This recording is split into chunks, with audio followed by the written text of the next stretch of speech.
Bismillahirrahmanirrahim.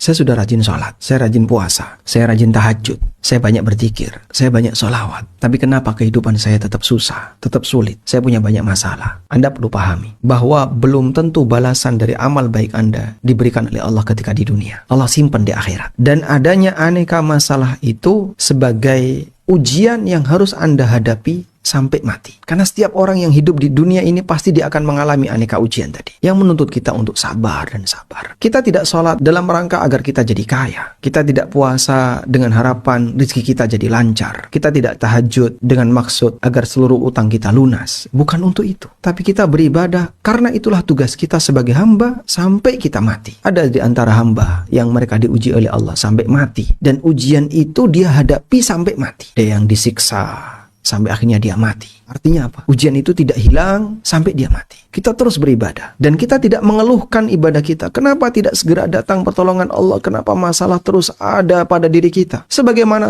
para nabi masa silam, masalah terus ada pada diri mereka sampai mereka mati. Dan mereka tidak berhenti ibadah. Jangan sampai kita kemudian merasa, saya telah ditinggal oleh Tuhan. Saya ditinggal oleh Allah. Usaha saya, ibadah saya, sholat saya, selama ini yang saya lakukan sia-sia karena nggak ada hasil. Dari mana Anda tahu kalau itu sia-sia dan nggak ada hasil? Utang saya nggak pernah lunas. Apakah Anda sholat untuk melunasi utang? Apakah Anda puasa biar Anda kaya? Bukan untuk itu. Kita sholat, kita puasa. Karena itu tugas kita sebagai hamba yang telah diciptakan oleh Allah. Sedangkan keberadaan musibah, masalah, itu bagian dari bawaan hidup yang tidak akan pernah lepas. Karena kita akan diuji oleh Allah sampai mati. Di posisi inilah kita perlu memisahkan. Ini ibadah, ini masalah. Anda beribadah karena Anda menjalankan tugas sebagai hamba. Dan kita berharap semoga dengan ibadah ini Allah memberikan balasan kepada kita. Balasan kebaikan. Ibadah kita diterima sebagai bekal ketika kita menghadap Allah di akhir.